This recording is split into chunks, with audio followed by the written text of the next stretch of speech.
And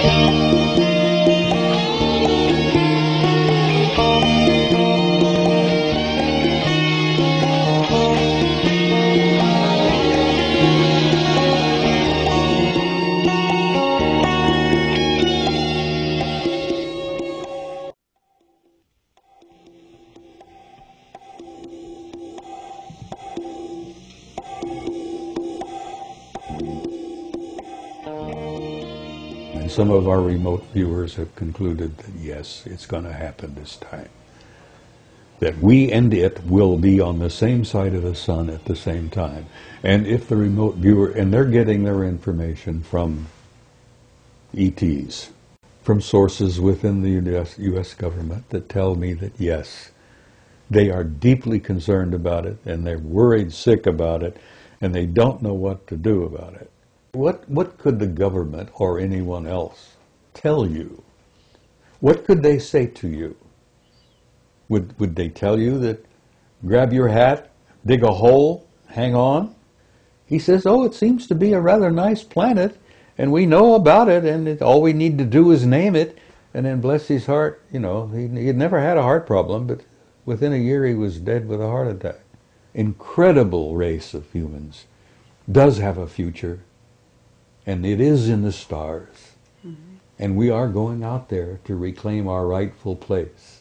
It's kind of amusing considering that the last time we met, I told you it was to be my last interview. And here I am again, and you know, how can I explain that? We have gotten the most incredible response to your interview. I have to say, it's actually been the most popular of all of our interviews. Well, and nice I think there's a reason for that. Well, thank you. I think that in many ways you put yourself on the line, and you actually embody the curiosity that was like rampant in all of us. And you did it at a time when, and in the military no less, and you broke rules, and you kind of stuck it out, and you're just, I don't know, a one-man disclosure project as far as I'm concerned. Well, thank you, Carrie. That's very kind of you to say that. But let me explain something. I was a normal human being for a big portion of my life. You know, I was a career military and no-nonsense kind. I wore a crew cut. When I learned what I learned in 1963, 64, 65, it changed my life. It changed my way of thinking, and I became obsessed with what I had learned. And over the years, I've learned so much more. And as I may have mentioned to you earlier, I learned a little bit. I wanted more. You know, talk about an addiction. When you start learning some things about a subject that is so profound, the more I learned, the more I wanted to know. And the more I wanted to know, the more I learned. And the more I learned, the more obsessed I became. And you talk about losing a paradigm. My old paradigm literally crumbled around my knees. You know, the world that I thought I lived in, I learned was not the world that I lived in. And the reality that I looked around and thought I saw was not the reality that exists. Mm-hmm. That much of what we see is an illusion. It's a result of our own illusions. We humans sometimes, rather than face reality, we create a little world of our own. You know, we get up and go to work, we raise the kids, we buy a house, buy a car, take a vacation, go on about our lives, try to save money, put a little in the bank for the kids' college, and live a normal life. And then I learned that there's no such thing as a normal life. That the world that exists is not at all what we think it is. And the more I learned, as I said, my old paradigm crashed around my knees, and I'm sitting here in front of you as a human wreck, you might say, you know, as to what I used to be. Because I lived in a world that was kind of cut and dried. Oh, you know, do this, do that, you pay your bills, you It's not that way at all. Well, let's cut to the chase here, because you have come forward. Actually, you contacted us, I'm going to say, and said, you've got something new to say. You've got something new to tell the people. And I know you're going to be speaking at the Bay Area conference, and this is amazing. And let's find out, what is it that's new? What is it you're willing to... You want me to divulge to you my great revelations, which I'm planning to speak about at the conference, right? Absolutely. And you know, this video will not be edited and out there before the conference, so you don't have to worry that we're not going to ruin it for the viewers of the conference. Well, there's lots of little tidbits that are kind of interesting to me. I hope they'll be interesting to the people at San Jose. It's been my experience that the people who attend those conferences are pretty wide open-minded. Mm-hmm. As I jokingly used to say when I speak there, it's like preaching to the choir, you know, because they're a different group of people. Well, I'll give you a tiny tidbit, which I found interesting. As you perhaps have understood, I have been a member of what we used to jokingly call the Old Boys Network. I've been a member of it for over 40 years. And when we created this group, it was made up of military types primarily, all ranks, all services. And we even had a couple of cosmonauts who were connected with this, who were providing information. Well, over the years, the old boys have shared information with each other, because we've had a variety of assignments and jobs in the military. We had a couple of admirals, we had a general, had 2 cosmonauts, we have innumerable colonels and command sergeant majors and people from all walks everywhere who provided information we used to share with each other. And some of us have been in very sensitive positions and had access to very highly classified material. And we've been very open about sharing that with others, which kind of kept us going for a long, long time. There aren't a hell of a lot of us left. The last time originally there was roughly about 150 members of this group. And today there's probably not more than a dozen left. We lost a good one, you know. Graham Bethune died here about a year ago. And Graham was a retired Navy commander who was a dear man, who had some very sensitive information he used to share with others. But as I point out, we shared among ourselves. And then a few of us who came out blatantly, purposely, and started sharing what we had learned with the public. Frankly, I never thought I was going to get away with it. I thought they were going to stamp on me and, you know, eliminate me or whatever. There was even rumors, for God's sake, that they were going to call me back to active duty and court-martial me. You know, well, I'm going to be 80 at my next birthday, so I don't think they want to call me back to active duty. You know, I could have an accident, but I think why I'm getting away with what I'm getting away with, so to speak, where I'm releasing bits and pieces of this cover-up, is that there's somebody back there somewhere who wants me to do what I'm doing, or I would not have been able to do this. But let me give you a tiny tidbit of bits and pieces that come from the Old Boys Network. There is an organization called the National Reconnaissance Office. You've probably heard of them.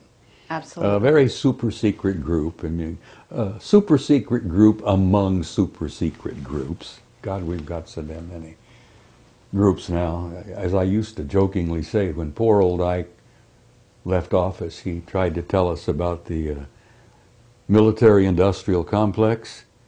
Well, it's a triad now. It's not just the military and industry. It's the national security agencies as well.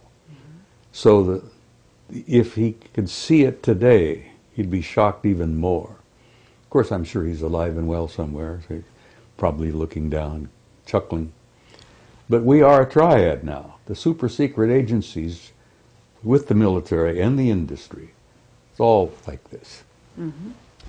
But anyhow, there are people who I think want this out. We've known for years that among the in crowd, whoever the hell they are, and no one really has ever been able to put our finger on it. We've been able to grab a couple of them from the old Magi group, the wise men they called themselves.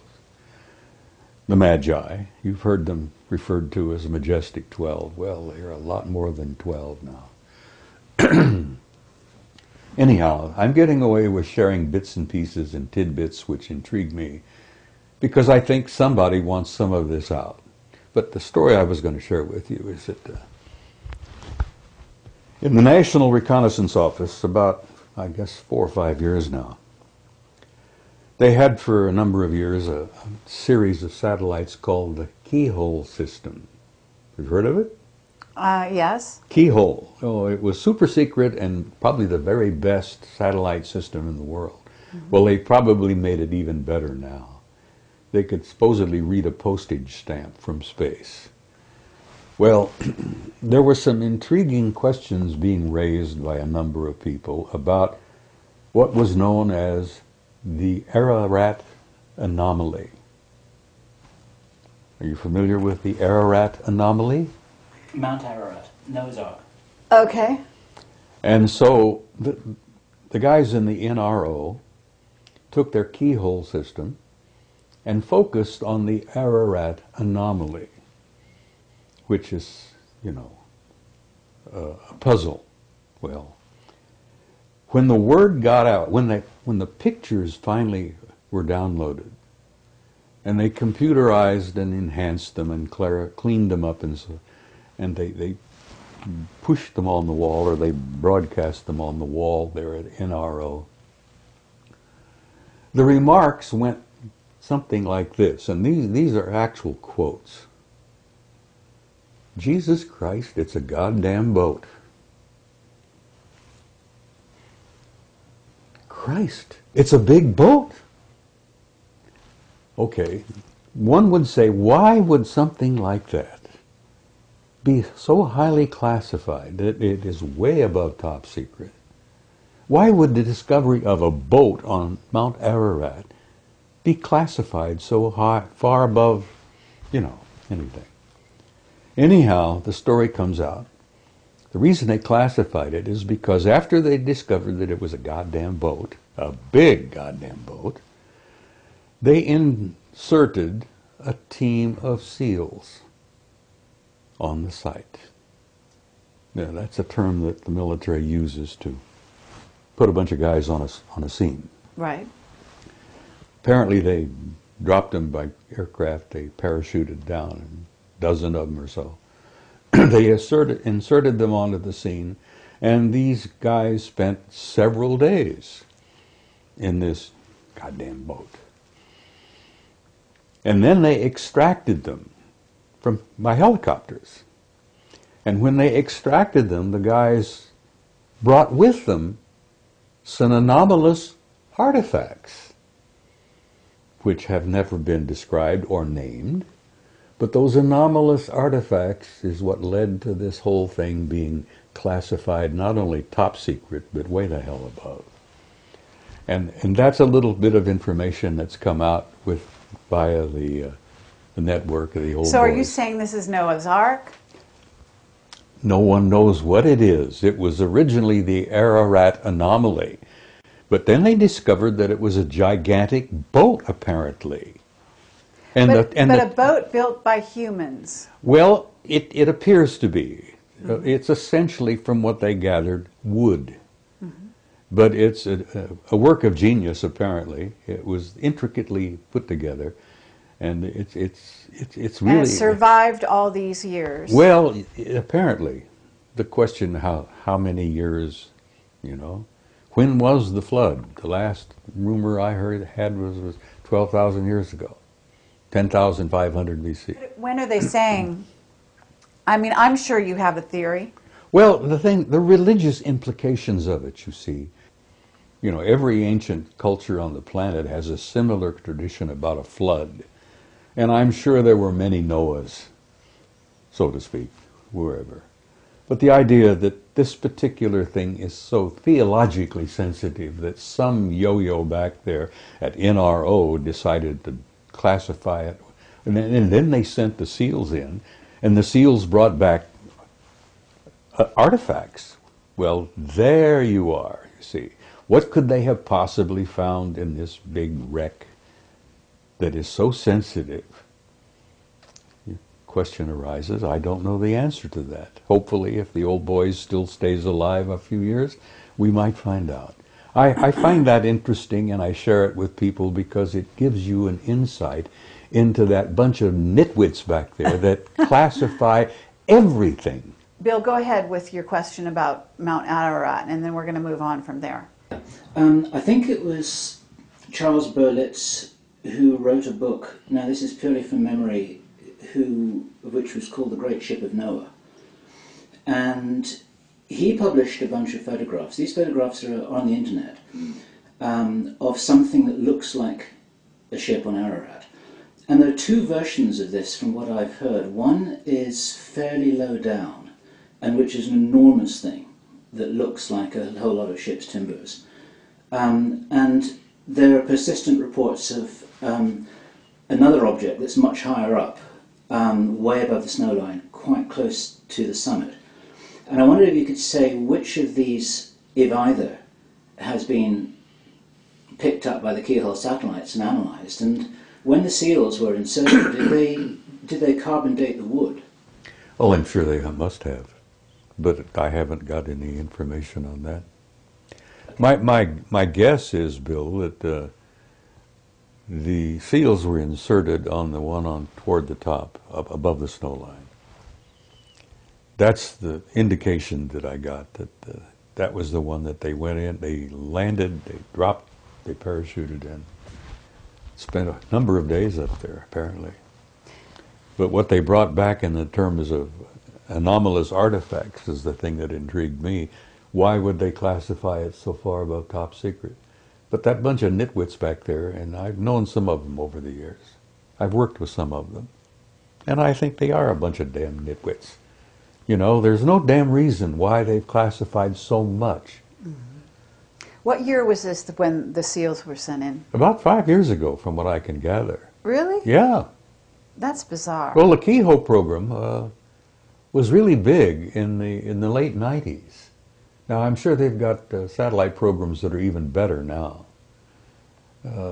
We've got civilian programs that are so damn good that the Department of Defense will often go to the civilian contractors and buy photographs taken by civilian satellites that are outstanding. So it leads you to suspect maybe how much better could be some of our DoD satellites. Right. You know, they have classified Lake Vostok.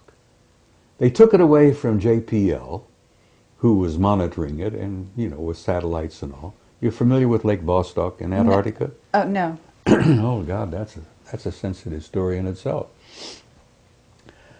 Under the ice in Antarctica, there is a freshwater lake, deep, deep down under the ice, that's 100 miles long, about 50 miles wide. Fresh water. The temperature in the damn lake is about 65 degrees, which is pleasant swimming, you might say. But at the end of Lake Vostok is what's known as a gigantic mass con, a mass concentration of metal, very similar to the mass cons they discovered on the moon. Gigantic circular-shaped metallic objects deep under the ice at the end of Lake Vostok. Highly classified. JPL had it. National Security Agency took it away from JPL. It's one of the most sensitive things in the world now as to what is the anomaly at the end of the lake, the mass concentration that is so easily picked up by satellites. Another top secret, you know? Mm-hmm. The common folk, you're not supposed to know that. Right. Why? Well, you can't handle it, you see. The implications of it are just too vast. Well, tell me this. Do the Chinese know it? Oh, I'm sure they do. As you may know, the Chinese now have gone into space in a big way. It never gets into the newspaper, but the last I heard, the Chinese have a satellite orbiting the moon, taking lots of pictures. Well, I'm hoping that the Chinese publish a lot of those pictures, because our own NASA people took many pictures. The Army took thousands of pictures under the Clementine Project. Are you familiar with Clementine? I've heard of it. It was not a NASA program, it was an Army program, Department of Defense. They took thousands of pictures. They've only released a dozen or so. They took pictures all around the moon, backside, bottom, top, everywhere. Well, are you in touch with Richard Hoagland? I know Richard. He's a good friend. Okay. So you know some of his recent research? Ah, well, I read his recent book, which is dynamite. Uh-huh. Okay. You know about the secret space program? Oh, yeah. And you know about the von Braun and the Nazis and what's been carried over to the U.S. Honey, it's political bigger system? than that. Okay. Well, much bigger. But when I raised up Richard Hoagland's information and the stuff that he's bringing forward about von Braun, the Nazis, paperclip, and you're saying it's much beyond that. So where are we going with that? Our original space program was all a product of the Nazi Party. Without von Braun and his crew and the paperclip program, I don't think we would have gotten to the moon when we did. We certainly wouldn't have beaten the Russians. Of course, the Russians grabbed their crowd. They also went to Germany and grabbed a bunch of scientists. And then the Russians have a tremendous scientific program of their own. They didn't need Nazi scientists. They would have eventually done it on their own anyhow. But one of the biggest secrets of all is the secret space program, the fact that NASA is, it's like Blue Book used to be. I think it's a public relations front. Right, yeah. Blue Book never handled the real good stuff, and everybody knew that, except the common folk out there, who were diddled regularly and never told the truth about anything. But the big secret seems to have been for so long is, why are we keeping classified the enormous facilities on the moon? And they're not ours. Whose are they? Well, that's a good question. I can tell you flatly who they are. Okay. You familiar with the term Anunnaki? Absolutely. All right. Well, you really have to understand Zecharia Sitchin's work to really grasp where we stand today in relationship with this group of intelligences, and I'm not speaking of one, there are several. The last I heard, there were 4 different groups we were relating with. The Anunnaki are one, and there are others. Okay, this is very interesting. Can you describe the Anunnaki that first of all, have you had exposure to them face to face? Me? Yeah. Yes, I've met some face to face. Okay. Now, whether they were the Anunnaki, I don't know. Okay, well... The ones I've run face to face were typically human. Typically human? I mean, they could put on a suit, tie, a dress, blue jeans, T-shirt. Okay. Walk in our midst and you would never know. And they weren't 9 feet tall or higher? No. The ones I've met and the ones I've seen aboard the ships are not that big at all. They're just like us. So we're dealing with 4 different groups that I've concluded, my own personal view. Okay. Yeah, you might talk to Jim Sparks and he might tell you there are 8 or 10 or a dozen more. I don't know. I can only tell you what little bit I've learned over the years. There are 4 different groups that I've encountered, and they're all humanoid. One group is completely human. And not all of the Anunnaki are 9 feet tall. They were human enough that we are related to them and they're related to us. And that lovely little story in chapter 6 of Genesis is quite true. They did indeed engineer the genes and chromosomes of an existing species on this planet. God knows how long ago. Sitchin says it was 200,000 years. The information I have learned indicates that one of the major tweaking took place about 60,000 years ago. That Homo sapiens sapiens was tweaked and genetically manipulated even more. So we're coming along slowly. Okay, so what 4 races? Let's name them, in your opinion. Well, there are the humans. Okay. Some people call them the Nordics. Then you have guys that are very pale and very tall and very broad, which some people refer to as the big whites. Okay. And then you have the little guys. The Greys, and then the Anunnaki. So Yeah. those are the 4 you're familiar with. And not all of the Greys are an evolved species. Some of them appear to be what they used to use. They were an artificial life form. Androids. Yeah, they were humanoid androids, but they were constructed. They're laboratory products. And they often wondered why, in cases of crashes, where there were survivors, that some of them didn't come back and try to retrieve. And the story that came out among the military for many years was that they wrote them off. They went back and made more.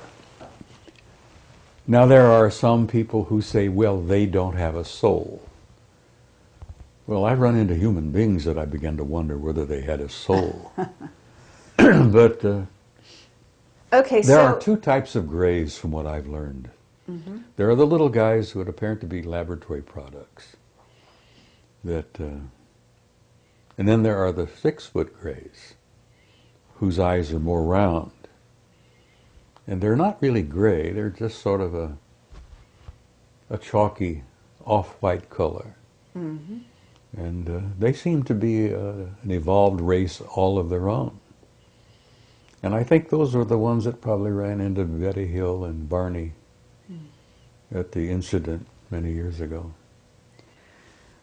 have you heard about Dan Burish talking about the Orions that are sitting in ships along with the military, actually watching the planet right now? I've heard bits and pieces of that. I don't know too much about Dan's story. He's come up with a great many things. Okay, but this is just new information that he's actually come forward with. Well, and they're watching the planet to see what happens and whether or not we have a catastrophe of any kind, and whether they might have to step in. We have photographs, and many of them I'm going to share and show. I have slides, photographs of gigantic objects. I'm talking about humongous objects in space. And many of them are in satellites around their orbit around the planet. Many of them are in orbits around the moon, around Mars. I have a couple of pictures that I'm going to share that I got from a Soviet cosmonaut on what happened with the Phobos thing. The Russians, you know, their famous Phobos rocket system that they sent up there some years back, which got knocked out of orbit by an anomalous object that came up from the surface. But it had taken a number of outstanding photographs before it was damaged and crashed. Okay, what will you called it an anomalous, I don't know, object that came up from the surface, meaning the surface of the Mars. moon? From our Earth. Yeah. Okay. No, the Phobos program was sent to Mars because they had hoped to land a lander on the satellite Phobos. There are two circling Mars, which are anomalous. Again, that fantastic word, anomalous. Astronomers consider them anomalous because, first of all, they're going in the wrong direction for a natural satellite, whatever that means. They're too small to be natural satellites, and they're too close to the surface of Mars to have survived. Because if they were natural, they would long ago have been brought down and sucked in by gravity and crashed. The fact that they're still there puzzles everybody. So the Russians said, we're going to land on Phobos. It's about 12 miles in diameter. I think Deimos is only about 6 or 7. They were going to take some pictures on the surface. Well, apparently the intelligence is up there. Decided, no, you're not going to do that, and bumped Phobos, the satellite that the Soviets sent up, knocked it out of orbit, and it crashed, apparently. But they've been doing that to the JPL craft going up and around Mars for There years is now. there is an intelligence on Mars that wants to limit our access to their reality. And they've done a damn pretty good job of it. Well, our witness, Henry Deacon, and I don't know if you're familiar with him. I'm familiar with him. I don't know him well. Okay. He has said that the Anunnaki are on Mars in They bases. are. I agree with that. So are they the ones shooting down those objects, the Yes, various probably. craft from JPL and so on? Look, Zechariah has said, and I know this old man, I respect him tremendously. He says they never left. They withdrew overtly from their activities on the planet with us, but their activities have continued covertly, both on Earth, the Moon, and Mars. And from the knowledge I have and the limited amount of information I've been able to get, that the primary focus, the primary intelligence behind all of this are the Anunnaki. The same group that genetically engineered us so many thousands of years ago. Okay, but you've got Enki and Enlil, right? And these are warring brothers, and one is working for the positive side of humanity. Well, and you the had other... this dysfunctional family. They even went to war with each other. And man was in the middle, as he always has been. We were a product of their engineering. They engineered us as a slave species. They engineered us to work for them.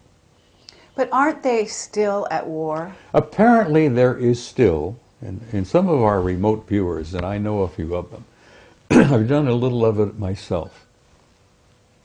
And believe me, it works. Mm-hmm. I've been accused of being guilty of front-loading, so to speak, because when I want to look at something, I know what I want to look at. The military originally trained their guys to not know what they were looking for, and then they would download, compare and such. Right. But when I want to look at something, I know exactly what I want to look at. One of the greatest, of course, is Ingo Swann. Oh, absolutely. A tremendous guy. What an intellect that guy Oh, is. incredible. We're dying to interview him. Do you know? Well, he and I have corresponded. I wrote a nice article about him one time, years ago. Uh-huh. And he wrote me a letter and thanked me for it and told me he appreciated Lovely. it a lot. Yes. But he is a rare man. He's Oh, a rare intellect. yes. Not only is he probably the best remote viewer we've ever had, perhaps other than Pat Price, Right. that Ingo's come up with stuff on the moon. You have to read his book, Actually, I have. Penetration. Yes. It's dynamite. And it's hard to get a hold of. I Yeah, well, understand. it should be reissued because it'd sell like hotcakes. Absolutely. I spoke about it on Coast to Coast a couple of times with Art Bell, and apparently it became so damn hot that you can't find a copy, and $200 or $300 each if Yeah. you can find one. Yeah. Well, I have. I don't know if I still have it, but I had one. Yeah. Well, hold on to it. It's gold. Uh-huh. But Ingo is gold himself. Okay, but let's kind of like move back to the question, because I want to get sort of drill down to this answer. So they're still at war. They still have a difference of opinion about us. Now, whether Enlil and Enki, Uh-huh. he goes by two names, Ea, Okay.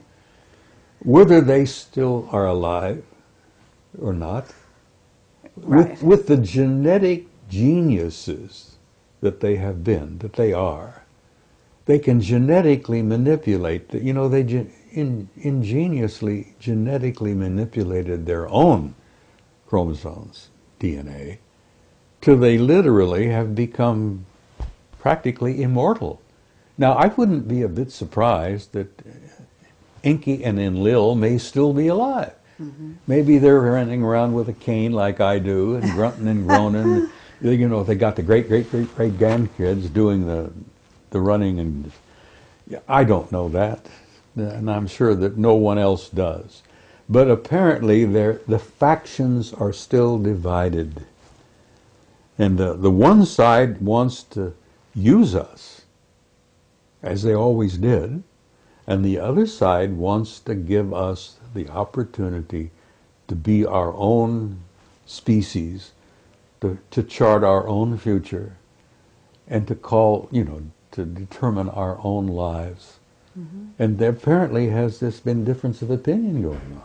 So when we get back to the national security state and the state of the U.S. right here and now, I mean, you're an ex-military. I hardly want to call you ex because I think you're in some ways probably still consulted here and there.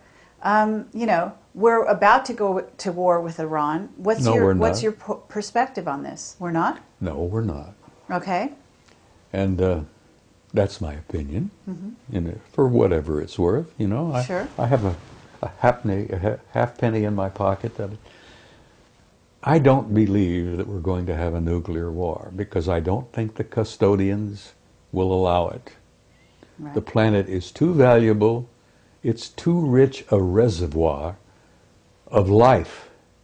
Not only the humans here on this planet, but all the other creatures. This planet is an absolute cornucopia of beautiful, beautiful forms of life. And not only that, but the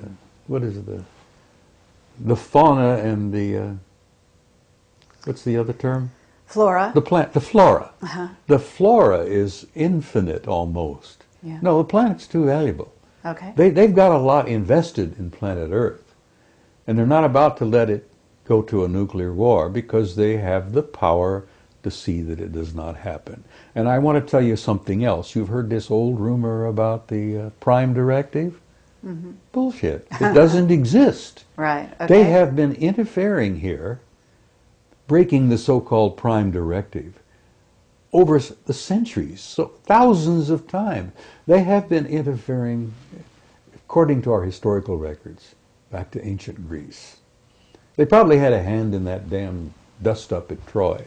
Mm-hmm. They took sides. There were even rumors in Homer's reports that the gods themselves came down and took sides and played in the game.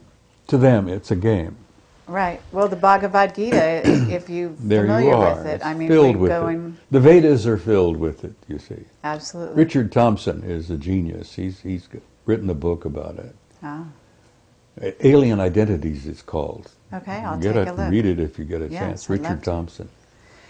Okay, now I'm going to change gears. He worked with Cremo on there. Oh, really? Yeah, they jointly wrote that book on the hidden history of the human race. Oh, okay. Cremo and Thompson wrote that. Well, Richard wrote a book of his own called Alien Identities, and it's filled with Vedic facts, which you would enjoy. Yes. But the history's pretty clear. They've intervened over the centuries, again and again and again, wherever it seemed appropriate to their benefit on their behalf. And they've gotten in our wars. They've messed around in that whole mess. Okay, but what about Planet X? Oh, it's a reality. Yeah? Yeah. So what are they going to do about that? Well, apparently they are concerned about, you know the story, according to Sitchin and according to the Sumerians, it's a reality. Mm-hmm. Well, our astronomers apparently have concluded that it is indeed a reality. For almost a century, astronomers have been concerned and interested about what they called an intruder that seems to come and go from time to time, and they can measure it by the perturbations and the effects on other planets. They've known its existence for a long time, but they've never gone public about it. Well, in the early 80s, the JPL, the guys at Jet Propulsion, used to call it Jack Parsons Laboratory. Yes. Which I think is probably where the original JPL came from. Yes. Because Jack Parsons established it. Anyhow, they sent out a couple of Pioneers satellites back in '82. just to try to determine if there was some truth to it. And the pioneers apparently came back with data which said not only yes, but hell yes. And the pioneers concluded, the Pioneer satellite data concluded. So, wow, astronomers were troubled by that. Whew, could this thing be real? And well, what did they do? They sent out what they called an infrared astronomical satellite. I think they called it IRAS anyhow, and this was done in '83. They sent the IRAS out, taking infrared pictures all around the ecliptic, above and below. And apparently IRAS got 2 giant positive responses that yes, the 12th planet, the 10th planet, however you want to call it, yes, it's real. And that's when the lid slammed down. So it's out there, it's on its way back in, right? According to the Sumerians in Sitchin, apparently it is. And if you're a student of history, as one of my majors, its last pass was 1600 BC. The Sumerians and Sitchin and all of those say it has an orbit of 3,600 years. Mm-hmm. So as like many of us, I count on my fingers and toes and figure out, well, 1600 BC, it has an orbit of 3,600 years. Wow, it's due. Well, apparently it is. So now, why are they keeping this a secret? Because you're an expert on secrets. Listen, every time Nibiru would make a pass, it was not always devastating. Mm-hmm. It would depend on whether the planet Earth and Nibiru were on the same side of the sun at the same time. Mm-hmm. And if we were on the same side of the sun at the same time, all hell would break loose on planet Earth. Well, apparently the last pass triggered the explosion of Santorini, Thera, the volcano in the Mediterranean and the Aegean Sea, blew its top, brought to a close the great, great Minoan civilization. Among other things, it affected Egypt. It's all in the records, apparently. There are even historians and theologians who say that Santorini's explosion is exactly what you're reading about when the plagues and all hit Egypt that allowed Moses to get the Israelites out. But if you look at 1600 BC and figuring that was a relatively recent pass, it's due now, and apparently the guys in the astronomical observatories know it. And that, again, is above top secret. Let me give you a tiny example. For a number of years ago, there were 2 brilliant guys working at the Naval Observatory in Washington. Tom Van Flandern is one, who I hope you've interviewed. No, but yeah, please continue, and we'd love to do that. He's no longer with the Naval Observatory. The other one was a chief astronomer at the observatory, a brilliant man by the name of Robert Harrington. Right. And Harrington gave an interview to Zecharia Sitchin a number of years ago. I think it was 91 or so. Mm-hmm. Where he came right out and said, Dr. Sitchin, we are interested in this because it ties in perfectly with the work you've done on the Sumerians and the ancient planet Nibiru. He said, we found it, it's real, we have photographs of it, and he says from what we can put together, it's a rather nice planet. It's about 2.5 times the size of the Earth. Apparently it's heading toward the system, the center of the system. We've concluded about everything about it except that we haven't named it. And Zecharia spoke up and he says, it's already been named. He says, you simply call it Nibiru, as the Sumerians called it, the planet of the crossing. Mm-hmm. Well, Mrs. Sitchin and I were in agreement I miss her. She died about a year ago. She was convinced that Robert Harrington had died because somebody bumped him off, because he had the courage to come out and give Zechariah this interview. I don't know whether you've seen it or not. It's on tape. No, I haven't seen it, but we interviewed Lucas Scantamburlo about this subject, and he's also talked about Robert Harrington. Yeah, well, Harrington gave the interview to Zechariah, and it's on a video called Are We Alone?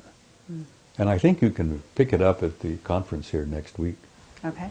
I have a copy, and I sent a copy to Neil Freer, who's a man you should interview. Okay, well, we're in touch with Neil. He's a very interesting guy. Oh, he's brilliant. He's a brilliant guy. He's brilliant. He just recently came out and admitted that he's had an intimate interrelationship with extraterrestrial intelligence since he was a child. Well, he's always talking about the Anunnaki. I do know this. Well, he wrote a book called Breaking the God Spell. And he has supported Zechariah's work for years. I have a question, Bob, if I may, about the provenance of this information, in the sense that Zechariah Sitchin's work is very well documented, and a lot of people watching this video will be very familiar with his books and with all the intelligent commentary about that.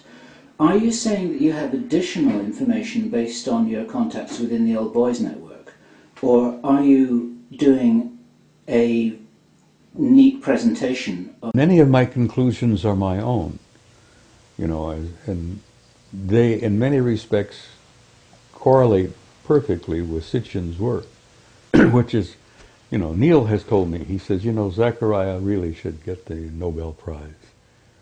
But I don't know what they would grant it to him in what field. But he's such an outstanding scholar in what he's done, and the Earth Chronicles is what he calls all of his work. I think there's 7 or 8 of them now. I have 2 questions. One's a minor one to do with celestial mechanics. And it's just something that I've never understood, and I've heard this question from many other people as well. That if Nibiru comes from the outer reaches of the solar system, it's going to be an icy rock, which isn't going to be the kind of place that any beings could live on or would want to live on. And researcher Andy Lloyd, who you probably have heard about, has theorized that what they're seeing in the photographs that you referred to as an orange object is actually a brown dwarf, with the possibility of Nibiru being one of its moons, if you like. And there's a lot of debate about how to apply what Sitchin seems to have been saying to the real practicalities of life on an icy rock out in the orbit of Pluto. And I wondered if you knew or had anything to say about that. No, it's not an icy rock. And yes, when it makes its long journey out and back, it gets so far away from the sun that the sun is probably no more than a little tiny prick of light, a little tiny pinpoint. And if you would think that it would be naturally icy cold. No, apparently the planet, like many planets in the system here, generate its own heat. It has in its core a generating heat system very much like our own. We have a system within the core of this planet that has been described as a thermonuclear reaction, very similar to the sun. Now, most of the life and all of the bounty and all of the beauty of life on this planet comes from our going around this beautiful sun. But I don't think Nibiru is an icy rock. No, I think, first of all, that it probably generates enough of its own heat, and I think they probably did indeed create for themselves, with the advanced technology that they have, a kind of a Dyson sphere. Are you familiar with that? Mm-hmm. You know what? Brilliant British astronomer, I think, Freeman Dyson, said some years ago that an incredibly advanced technology will have the ability to enclose its planet. and retain not only its heat, but its atmosphere. And I suspect that the Anunnaki have done that to Nibiru, and they probably did it, good enough, hundreds of thousands, maybe 1,000,000 years ago. So the planet, I think the color from it, the dull red golden color is a result of that envelope of gold shell that they've created. They've created for themselves a Dyson sphere around their planet. And I suspect that any advanced technology will ultimately do the same, simply because it makes sense. It's a practical thing. But if they had that degree of engineering capability, why wouldn't they just live on Mars instead of hurtling through the solar system? Well, they weren't the original occupants of Mars. Okay. They used Mars as a way station, and they've reactivated it, and I agree with Zechariah on that they've reactivated their way system, their way station there. They used to drop off on Mars on their way here. So they were never, I don't think, original inhabitants of Mars. There are a few remnants of original inhabitants on Mars. There's even some indications, which I've been looking into, and I've gotten some data, that we're playing host to a bunch of Martians here on this planet. I'm talking about the original species. Do you know anything about the original Martian species? Or have you... Other than the only thing, I've talked to a couple of remote viewers who've apparently been able to come face to face with them, so to speak, and they ended up looking a lot like American Indians. Okay. And I may have met a Martian, but I've known so many strange people in my life. And sure, I mean, I understand this well enough to know not to laugh at a comment like that, that's for sure. So, that, believe it or not, was meant to be a minor question. I have a more major one, something that I thought you might want to talk about, or maybe I had misunderstood you a little earlier on, I think, in a conversation that Kerry had reported with you. Some serious researchers, Linda Howe, Jim Mars, quite a lot of other people, are really suspecting that there may be a hoax alien invasion as a kind of major celestial 9/11 event in our sky. You're talking about a false flag kind of situation. Flag, yes. And if we were to pull that off, if any of our idiot nitwits back there think that they could pull that off, I think they'd make absolute damn fools of themselves, because I don't believe it would work. I don't think you can do that when you've got the real power out there that wouldn't allow that to happen. Not so much an invasion, but a big display in the sky to create fear and to make people easier to control. Carol Rosin said that she had always been told by Werner von Braun many years ago. Yeah, Werner shared that apparently before he died, that it was one of the programs that the government at the time was considering.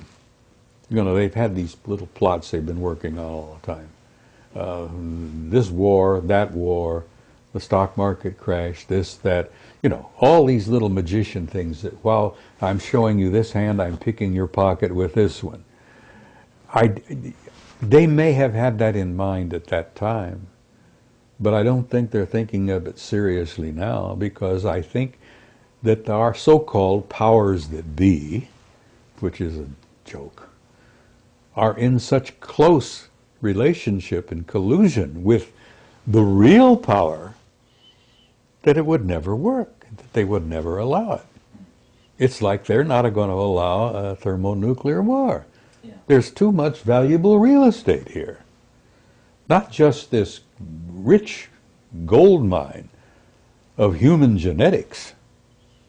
What a ripe reservoir we are of genes and, God, the whole species, plus all of the other fauna and all of the other flora. This is a valuable planet. And they love it. They own it. We've never owned it. We just live on it.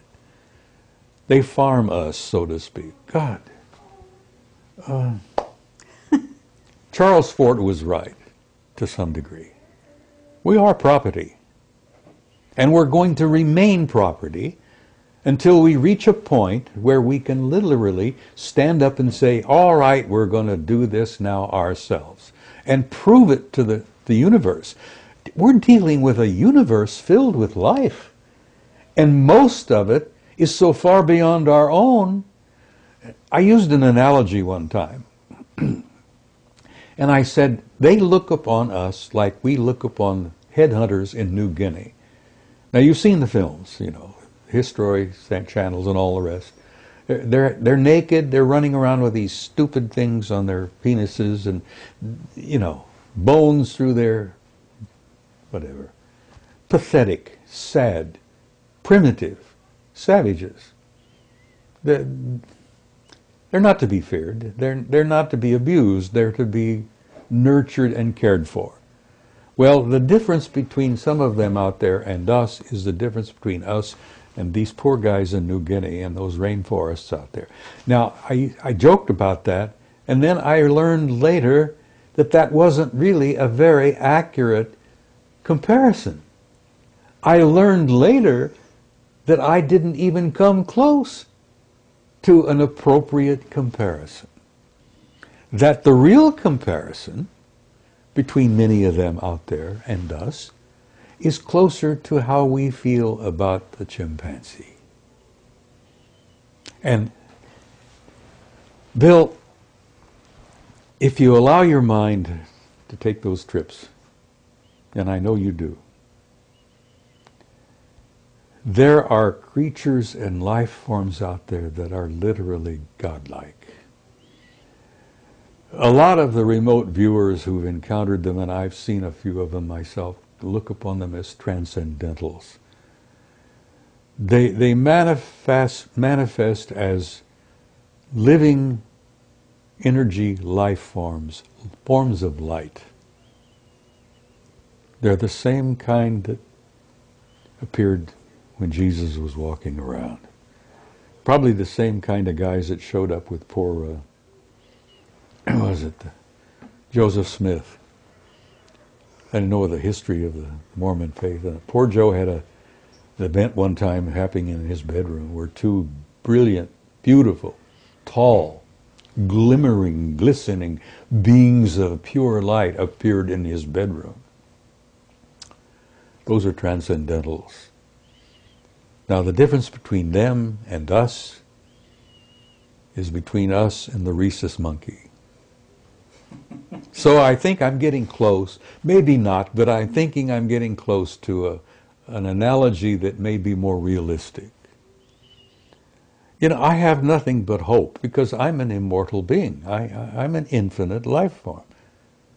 If you could see me the way I really am, Bill, it wouldn't be in this pathetic body with It's only our bodies we're describing, not Oh, us. that's right. You know, this is just a shell. I've had it for 79 years. I've used it badly, and I've abused it over the years, and I'm beginning to pay the lessons, or the prices for that. But if you could see me as I can see you, and we are shimmering beings of light. Yeah, Absolutely. totally. Well, okay, I have a question for you because he's got a book out called End of Days. Yes. And in that book, he actually talks about Nibiru and the return, but he doesn't say that it's actually going to happen now. He says he thinks it's about 2060. That was his estimate. Okay, and so where does this information that you have and 2012, how do we put this all together? Because I'm going to say something about what you're telling us, because it's clear that you're something of an intelligence analyst yourself. You certainly have an incredible background. You can cross-correlate and so on. But you also have some insider contacts, and you also have contact with Anunnaki, as you said, all right? So where are you getting your information, and are they saying anything specific about what's happening 2012? Because I'm not so sure about Zachariah's conclusion. That's 2060, but apparently it could be before that. The Department of Defense is quite concerned about it, that there are entire sections of the Defense Department that are working on that subject particularly. The big question is, are we and it going to be on the same side of the sun at the same time? And some of our remote viewers have concluded that yes, it's going to happen this time. That we and it will be on the same side of the sun at the same time. And if the remote viewer, and they're getting their information from ETs, and much of my information from the same source. And yes, we're in for some bad times. And we're talking about while we're still here on the planet, because I don't know that we'd be alive during 2060. Well, I don't know whether I'll still be here or not. You know, I'll be 80 in March, and you know, I've got a ticket out of here. Right. I've got it stamped. I've got it paid. But I'm 9 years beyond my warranty as it is. No, but I think you're going to live quite a while. So we've got this interesting thing going on, and we have a huge crackdown on anything to do with Planet X. It's been made the laughing stock. It's an amazing thing. Really. Oh, the ridicule is. I think it supersedes even the ET ridicule. Oh, it does. It does. I think it's been so strong, and it actually has come, I would say, from the Vatican. Mm-hmm. So what are they so afraid of, number one? And number two, have you heard the theory that basically what has to happen is a protective shield is going to be put around the Earth such that this time it's actually not going to have the impact that it has in the past? I've heard that rumor in passing. And the technology exists to do that. Mm-hmm. What I have a suspicion is that much of what will transpire will be allowed to transpire. The Earth is not going to be destroyed, and the human race is not going to come to an end. But it is going to be a difficult period of time when it begins, and let me tell you, it has already begun. The reaction from the sun is a clear response to the presence of this other body. Now, this other body has already been photographed by telescopes in southern Chile and in New Zealand. I had asked Marcia to dig into her files. I had an article from a good friend who publishes a magazine in Rome. And Adriano, I don't know whether you know about Adriano Forgione, brilliant young man. Yes. Anyhow, he has connections with the Vatican. He has good friends who are Jesuit priests and astronomers. And the Vatican is concerned about it. Anyhow, Adriano sent me an article including 2 photographs that have been taken of Nibiru already. Taken by primarily, I think, this observatory in Chile. But they've taken pictures at an observatory in New Zealand as well. So it's close enough now that optical telescopes have pictures of it. And they're studying it carefully to try to determine, what is it they call it, the celestial mechanics of how everything moves. Well, if our remote viewers are correct, and the ETs have given us some rundown on it, it's going to be a difficult passing. Because we and it are going to be on the same side of the sun at the same time, and that means all hell's going to break loose. Now, they have the technology. We're talking about not only Anunnaki. There are intelligences out there that began 1 billion years ago, then they have technology that puts them in a category of what Kaku would call a Type 3 civilization. Mm-hmm. So that a Type 3 civilization has the technology to mitigate the passing of Nibiru. Now, whether they do that, as you say, put a protective shield around it, Nibiru has done that for itself. They have a protective shield around their planet, which is why in the photographs it comes out as kind of reddish gold. And apparently that's why they came here for the gold in the first place, because they were losing their atmosphere, and they needed to seed gold particles in their atmosphere to keep the atmosphere from, they go on a long trip out there. Okay, but the Anunnaki are here, you're saying, and yet the Anunnaki are supposedly on Nibiru as well, or what are you thinking, or what's your sources telling you about this? The civilization, the Anunnaki civilization, is on the planet. But the Anunnaki are on this planet as well, all over the damn place, under the sea, at facilities that we know about, inside Mount Hayes in Alaska, inside Mount Perdido in the Pyrenees. There's one right in the middle of Australia, which is near Alice Springs. And what's the facility out there? Pine Gap. Pine Gap, yes. Thank you, my friend. Pine Gap. And that happens to be the R&R facility, according to the remote viewers. What's R&R? I'm sorry. Rest and relaxation. It's what we used to call it in the military when we. The R&R facility for who? What, the Anunnaki? For the ET Really? and the Anunnakis, yes. Pine Gap. And they're dealing with human beings. They need rest and relaxation. But anyhow, the rumor is that Pine Gap is primarily an R&R facility. Have you been there? I've been to Australia. I haven't been to Pine Gap, no. Would you lie to me? Sometimes, maybe, but not right now, no. Okay. No, I haven't been to Pine Gap. A lot of my work has been a result of analyzing and sifting and evaluating the work of others. That's what an intelligence analyst does. Takes data from a variety of sources, but I have some information that I have been provided from sources within the U.S. government that tell me that yes, they are deeply concerned about it, and they're worried sick about it, and they don't know what to do about it, because we don't have the power to do a damn thing about it. Is the estimated date, as best you are given to understand by your sources, in the next few years, rather than Sitchin's estimate of 2060? Well, let me tell you something about, you're talking about 2012?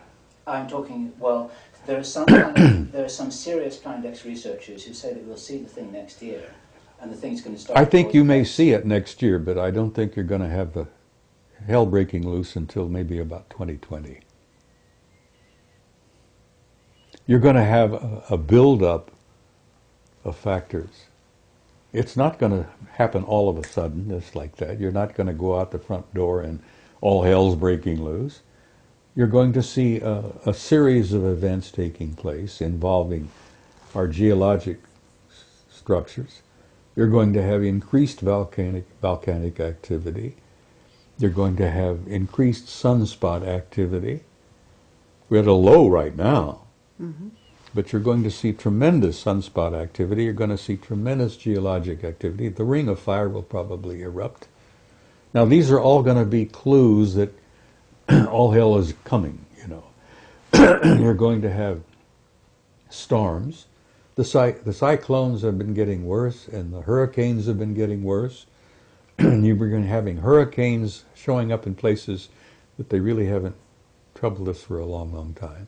So you're going to have a build-up, not slowly, but a consistent build-up of geological and weather and sunspot activities. And you're probably going to, the estimate that I've heard from people who have studied it is about 2020. Okay, but we have heard that Sitchin, as well-meaning as he may be, is working for the government. And my understanding would be is that they don't want this information out. So they're doing everything in their power to make sure that it's ridiculed, as we've observed. Carrie, what could the government or anyone else tell you? What could they say to you? Would they tell you that grab your hat, dig a hole, hang on? Would anything they say... Is that what the underground bases is all about? Well, I have always had the conviction, and I've put this together over the years, that the so-called elite, the creme de la creme, when they're self-designated, you know, they have been preparing for chaos for years. It initially was initiated by the thermonuclear threat with the Soviets. Underground, fallout shelters where we could go. We had our own air conditioning. We can have our own food supplies and our own water supplies. That was a program that began that I worked very closely with when I was with FEMA over the years. I've been in underground facilities you wouldn't believe. Mm-hmm. And there are facilities everywhere that are not known. I mean, there's a big facility right under Fort Huachuca here in Arizona. I mean, a massive one. Never come out. I'm telling it now, but, there's a deep, massive underground facility under Fort Huachuca. They're all over the place. And I went to a Department of Energy school at Camp Mercury in Nevada. That was the first time I visited Site 51. Mm-hmm. I may have shared that with you. Mm-hmm. Anyhow, I went to school in 79. Department of Energy school on radioactive emergency disaster response, anyhow. So you went into the underground base at 51? No, I talked to the guys who built some of them. I also took a bus ride over the pass from Camp Mercury, which is the atomic test facility there. I went into Site 51, Groom Lake, from the rear. And it was no big thing, just a tremendous facility there. Most of it was underground. And the hangars... So, okay, first they reacted to the Soviet threat and all that, and the nuclear It'll build war. up slowly, and it's already subtly begun. And they don't want to talk about it. No one wants to share it. I mean, look, for God's sake, the lid they've kept on the reality of ET activity on the moon and Mars. Mm-hmm. Oh, with the ridicule factor and the lid coming down, and I think Mendelberg did lose his life because he said too much. He says, it seems to be a rather nice planet, and we know about it, and all we need to do is name it. And then, bless his heart, he had never had a heart problem, but within a year he was dead with a heart attack. When Ike met that crowd at Muroc, which is now Edwards, right, in 54, he met the Anunnaki. Mm. Poor Ike, not long after that, had a heart attack. Mm. It was more than he was able to deal with. The shock of that reality took a toll on him. Hmm. And that's one of the reasons why the Brookings report reached the conclusion it did. You can't tell those poor folks out there all this. They couldn't handle it. Well, BS, they can handle it. Damn, human beings can handle anything. I mean, I have to agree with you. We've gone through hell over the centuries. If we could handle Attila the Hun and Adolf Hitler, we can handle anything. We've been designed to handle anything. We haven't been designed to live very long. But then again, there's another story there. Right. Where did you think that this tremendous outpouring of knowledge on the double helix, our RNA, our DNA, and all of that has been coming forth? Is there some connection with the fact that maybe we now have a relationship with the guys who originally designed us in the first place? Sure. Of course we have. We're now in the process of redesigning and engineering our own DNA. And we're being told how, we're being shown how. And thank God they're sharing it with us now, because the first time poor old Adama and Iwa wanted the knowledge, they threw him out of the garden, as it were, And that's another thing I want to talk about briefly in passing, is that there's no such thing as original sin. And that's a crock of manure that's been forced down your throats for thousands of years. There's no such thing as original sin. The human race never fell. It was pushed. And this species that you and I are a part of, this beautiful, wonderful, hopefully incredible race of humans, does have a future.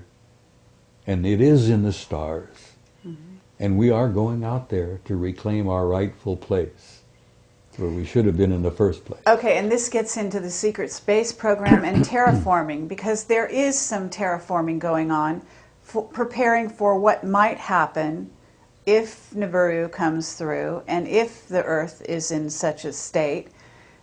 We're talking about terraforming Mars, maybe beyond. Have you heard things about this? Yes, terraforming is a fine art. It's been going on for millions of years. The Earth itself was terraformed. Right. You know, it was prepared. The garden was prepared for life. Mm-hmm. And then life was introduced and has been nurtured since, from the very beginning. Terraforming is a fine art, and some of those guys out there who've been around a billion years are pretty good at it.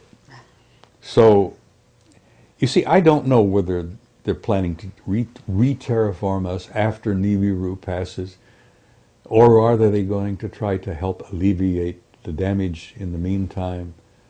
I would suspect that the latter. Mm-hmm. Maybe they are planning, through their engineering genius, and my God, the fact is that, you know, they've got artificially constructed objects in space in the rings of Saturn that are over 2,000 miles long. Spaceships, 2,000 miles long. I have pictures. I'll share next week. Okay, what about John Walson?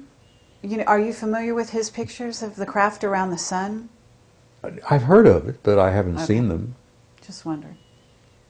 We've got objects. I have photographs taken by Apollo 13 of alien ships 5 miles long, and I'm showing those over in San Jose. Wonderful. Now, those were taken by our own astronauts. Now, you get the guys on Apollo 13, and they're all, from what I understand, all three still alive. And you won't get a one of them to admit who snapped the shutter on that camera, but the film is there, and the negative number is there, the roll number is there, and there it is. NASA photograph of a 5-mile long artificial spaceship. Now, and that's small. Well, let's talk about the astronauts for a minute, because what's going on with Clark McClelland, and why is he having such a problem coming forward? I didn't know Clark was having a problem. He has a book that he's trying to write. He's penniless. He's had a terrible time. They don't want him to talk. No, they probably don't. Okay. And have you talked to the astronauts? What about Edgar Mitchell? Have you talked to Edgar Mitchell? I talked before he died with Gordon Cooper. I was on the phone a few times with Cooper. He even sent me a autographed photograph of himself. I admired him because he was one of the mavericks who had the courage to come out and say what he had seen. I've known Ed Mitchell for some years. Every time I get a chance to see him, I chat with him, and I consider him a delightful man. He's very warm and terribly bright. Are they mind controlled? To some degree. Have their minds been wiped? Cooper never was. Okay. They never got to Gordon. And I don't think they got to Neil Armstrong either. But all of the rest of them, to some level, have been kind of, well, what's the word I'm looking for here?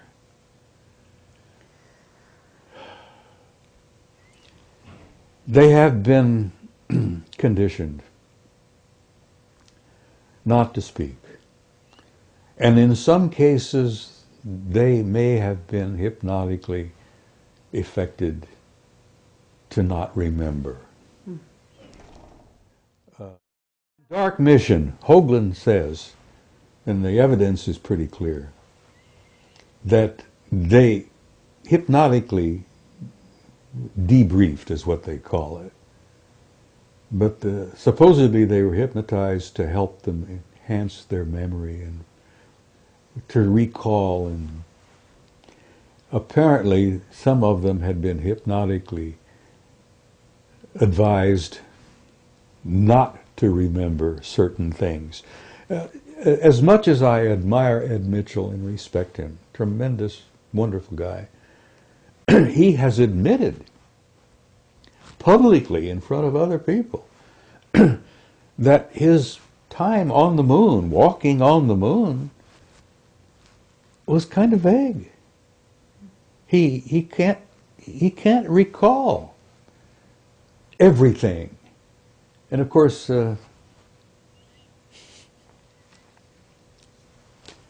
that's sad. I don't think they ever got to Neil Armstrong. Because when he got back, he left the program, said, to hell with it, I'm out of here. He went back to Cincinnati and started teaching math at the university there. And Armstrong hasn't said 5 words publicly since. Uh-huh. And then you have a case of Aldrin. Now, Aldrin has had experiences where he has been with friends, and the subject would come up, and Buzz would start to cry, or he would get nauseated. One time, and Hoagland touches upon this, I think, chapter 10 in the book, where Aldrin was in conversation with a few people and with his wife, having a few drinks, and just kind of relaxed. And somebody asked him a blunt, straight to the point question. And he had to run out and throw up. He got sick. Now this to me is a result, and I've studied it enough over the years to know that sounds to me like hypnotic suggestion. Mm-hmm. He has been hypnotically conditioned not to remember or to not even discuss it. And if he gets nauseated, and in the one instance with a bunch of old friends, old flyboy types, he ended up starting to cry. Now this breaks my heart because Aldrin is a good man. He was one of our better men to be selected for that program. Mm-hmm. You know the story, and this is common knowledge. They got back from Apollo 11. They put Aldrin in a sanitarium for about 6 weeks. He was suffering from alcoholism. Do you believe that? Do you believe one of our best and bravest, one of the finest, who in the Apollo program suffered from alcoholism? Nonsense. You know, that apparently it was the programming to be reinforced. Now, why would a grown man with his background break down and cry like a baby, or end up getting nauseous and barf on the subject? That's hypnotic, post-hypnotic stress. So what is it on the moon that is, that is so important that they want to completely whitewash it out? Oh my God, the astronomical societies, the professional astronomers in this country have been guilty of criminal activity. You may quote me. They've been guilty of criminal activity for years to not discuss the reality of what they knew on the moon. There are major facilities and major activities going on the moon all the time. Not only that, the moon has water. Now, whether it's a natural process from the satellite, or whether it's water that's been stored there for use, there are vaporous signs of a form of an atmosphere in the bottom of some of the craters. Now, astronomers have seen these pictures, but that dishonest bunch of nitwits won't discuss it. They're scared because you know why? 90% of their income comes from government grants. And when you've got a government grant, and that's your prime source of income, you're going to say whatever the government says you should say, or don't say whatever the government doesn't want said. Well, anyhow, there's some atmosphere on the moon, at least in the base of several of the larger craters. There is water on the moon, but there is major activity going on. I mean, we're talking about engineering activity. There are giant ships that come and go out of the craters. Mm-hmm. There are lights all the time. They have noticed bridges appearing and then disappearing. I mean, they're active as hell on the moon. But the same activity is going on Mars. Sure. You've seen my photograph, I guess. It's not only my photograph. But there's a city the size of Chicago underground on Mars that's generating so much heat it shows up in infrared photographs. Are you in touch with John Lear? I've met John. I've been in his house a time or two. I visited him. I have a tremendous respect for him. The reason I like John is he's been nailed, as I have, as a damn fool maverick, you know? So, I mean, this is his pet, project. The establishment has tried to ridicule John Lear, and you can't ridicule John Lear because he's got sources similar to some of my own that are beyond question. He's getting people inside, feeding him information almost on a regular basis. Uh-huh. I get mine in bits and pieces when I go to conferences and when I meet people, But John gets it direct. Okay, I have a question for you about Arlington Institute and what's might be happening in October, because we have a lot of information coming at us about October and about something that may be planned. I don't know if you've heard some of this stuff. We have our top secret witnesses are coming at us saying, that the economy is being engineered to crash here in the U.S. Oh, this whole thing has been engineered. All right. It's been diddled. This is a joke. And the poor guy out there, the poor working man on the street, as it were, is being screwed royally. But, this whole thing, Carrie, I would almost come to a point that 90% of what you call reality are threats with the Russians, the Georgia invasion, the stock market collapse. All of this is all engineered. So tell us about it. So tell us about Georgia, because to get back to, I know you know the guy who's head of, or was head of, the Arlington Institute.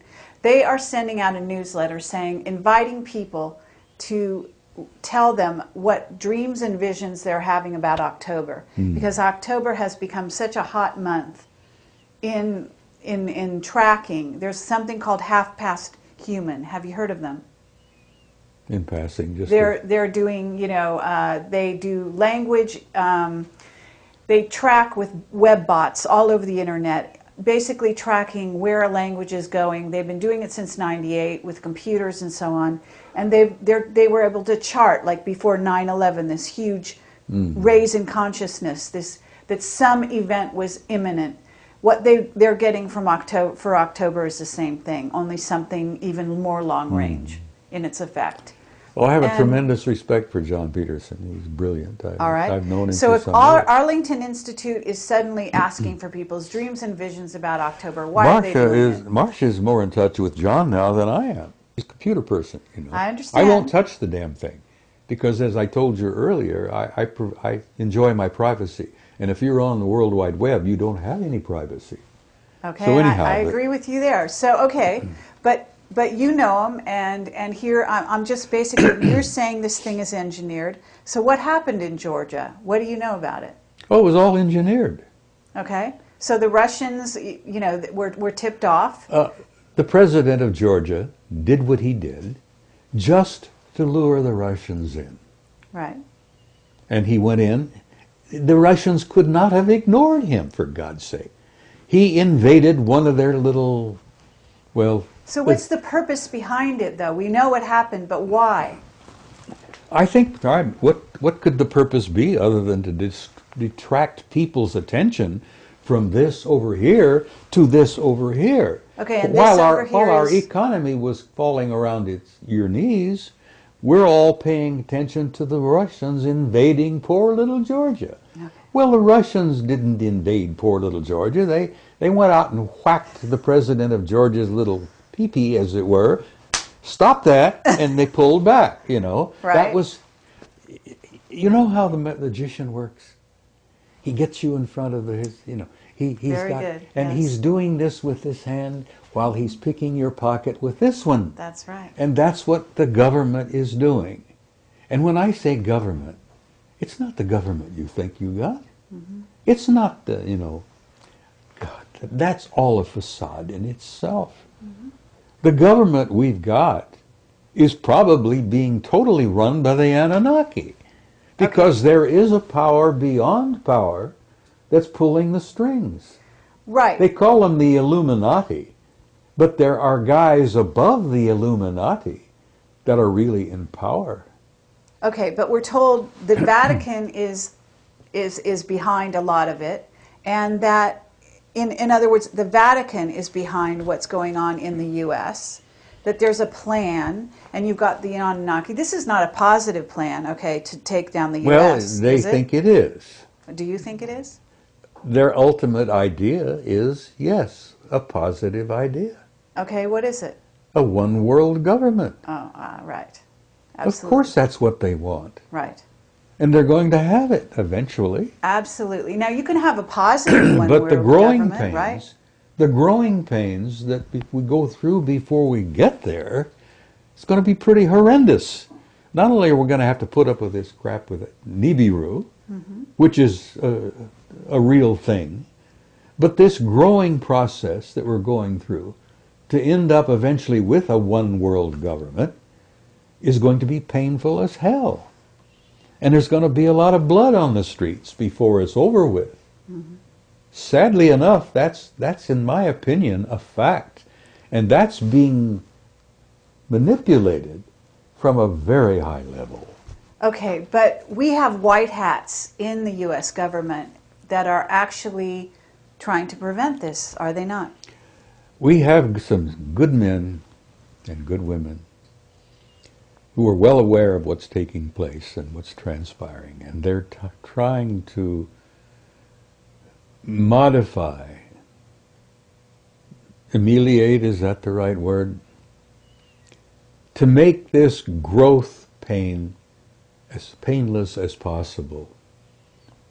They're trying to not have as much blood as it might take. Growth from adolescence as a species and as a society is somewhat like the painful growth of an adolescent kid, 13 years old, who's trying to grow up. Do you remember when you went through that? It was Sure. not fun time. Absolutely. So, okay, but let's get down to the nuts and bolts. The stock market is crashing. You need to invest in gold and silver The if you want stock to stay alive. market was rotten to its core. Absolutely. But are you telling people to leave, to go to South America? What's your advice? I'm telling people that you're in for some difficult times. And I say this in my presentations. I jokingly look at them and say, you're all doomed. There's not a one of you that's going to be around 100 years from now. You're doomed. So to hell with it. Enjoy the ride. No, I tell people who are interested in listening for whatever it is I have to say, that you're in for some difficult times. It's going to happen. There is no way to avoid it. We cannot go on as we were, because some of our systems were rotten to the core, and our banking system, the insurance programs, all of that, stock market, Wall Street, those guys were absolutely rotten. The housing industry? The housing industry, that was bound to fail. You talk about a bubble, it was bound to fail. It had to fail. Well, I'm glad it failed. Hope to hell that they learned something from it. Now, Okay, but are we talking about martial law in the United States? I mean, what are we talking here? you're talking about a time when you may have martial law. It's only one step away. You know that the authority has been given to the president to declare it. Right. Congress gave that authority to the president years ago. I've even lost track of how long it's been. But anyhow, all the president has to do, whoever he may be, and that doesn't matter much anymore either, because one nitwit is very much like the other. You have a national emergency, and it's declared. Right. Boom. Martial law. You declare a national emergency, which has not been declared yet, Right. but we're right on the edge of it, Right. and you're going to have martial law. Okay, and but you're we gonna- don't have an election, right? Well, you're thinking about an October surprise. I have no idea. I'm asking you. Well, I don't know about that. I'm not sure it'll happen in October. I suspect it may occur within the next year. But I don't know. I haven't had any dreams. My dreams have been pretty fascinating recently, but none of them have been terribly troubling. And I know this is all happening. It's going to take place. It's inevitable. It's been orchestrated. The Illuminati do exist. They are in power. They've been in power for years. They've been demonstrating that power ever since 1913, when they created the hell is it, this banking system? The Federal Reserve. Federal Reserve, yeah, which is a private corporation.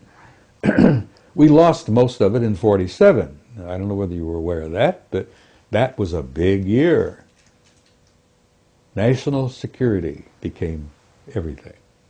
It became the member of the triad.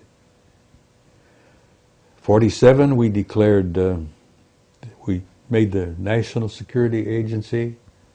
We formed a pact with the Brits, the Australians, the Canadians, and New Zealanders. The Ukusa Pact, which most people don't even know exists. The Ukusa crowd, all of us, Britain, US, Canada, New Zealand, Australia, are all like this. Whoever's in the White House and who's ever at Buckingham Palace, it don't matter. All right. The power behind the scenes has been running this damn thing since 1947. And Ike saw it, scared the hell out of him. He met the Anunnaki, that scared the hell out of him. So they're pulling our strings now like they always have. Okay. So what's your solution?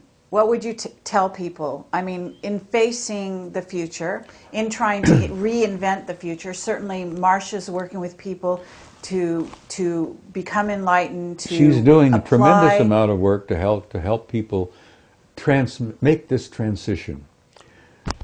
Terry, we're not just going through a transition, we're going through a transcendent transformation, literally. A transcendent transformation. We're going to come out of this thing when it's all over with, totally different species.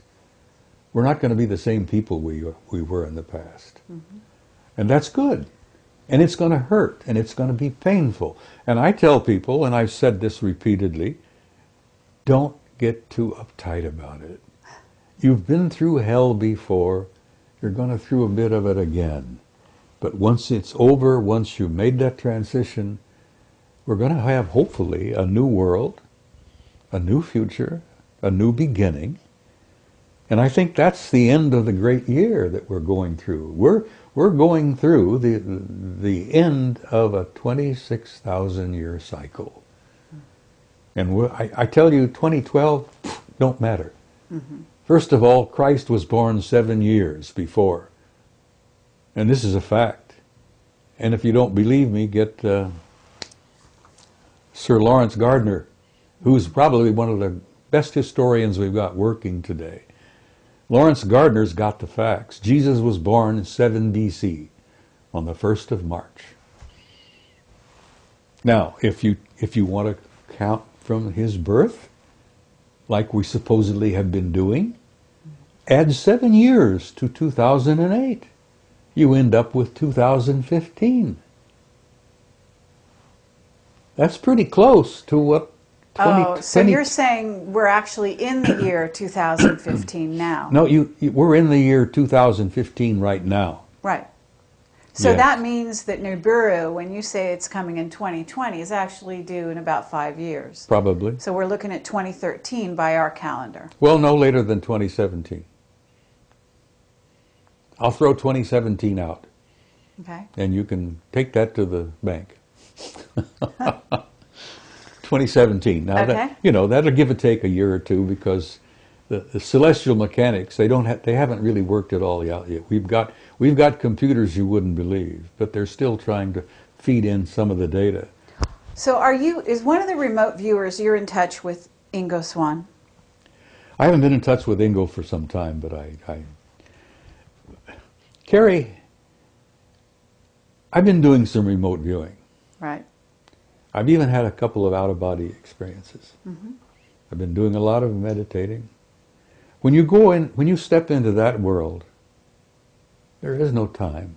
Mm-hmm. And you can talk to anybody, everywhere, all at once. Mm-hmm.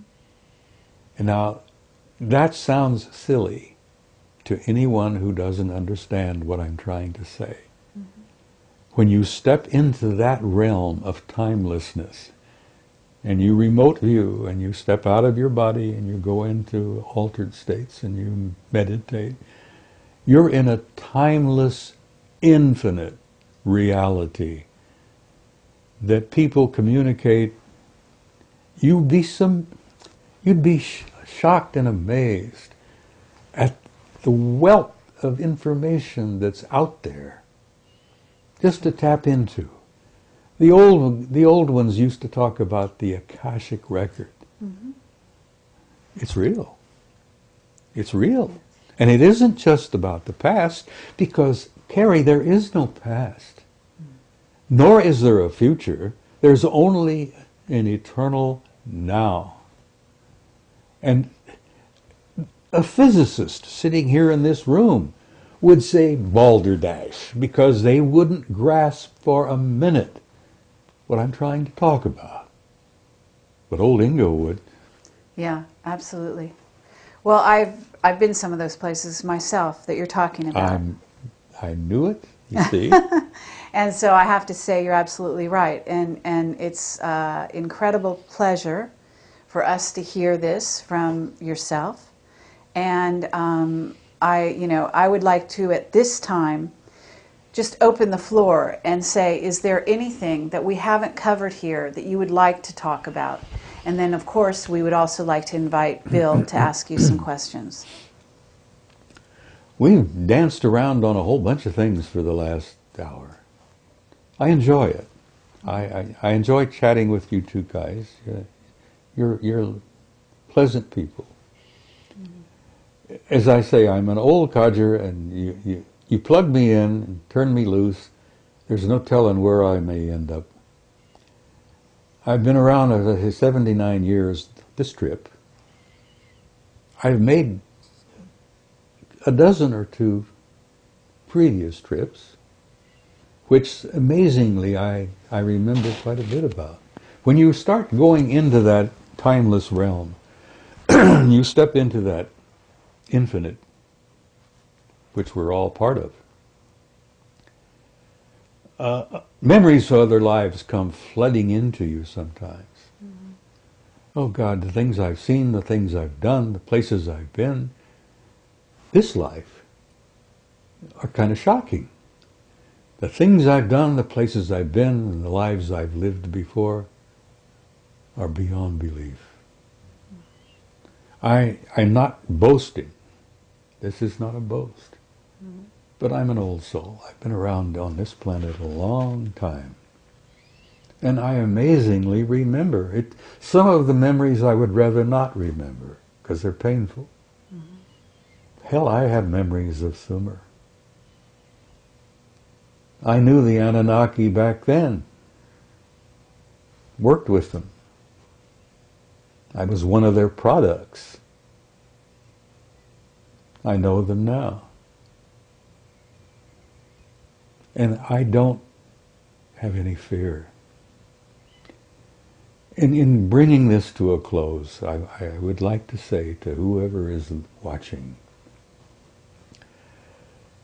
get rid of the fear. You have nothing to fear. You are an immortal, timeless being who has an infinite future. in a glorious universe that's so filled with beauty and life that we on this little tiny planet couldn't begin to grasp. But I say to people, don't be afraid, for God's sake. Gather around you those you love. Spread that love around. And go into tomorrow with courage. Because you've been through a hell of a lot worse before. So be hopeful, love one another, and have courage. And that's really all I have to say. Well, thank you, Bob Dean. It's really an honor and a pleasure. Thank you, Carrie Cassidy. I enjoyed every minute of it. I'm 79 years old. What do you mean, hold that thought?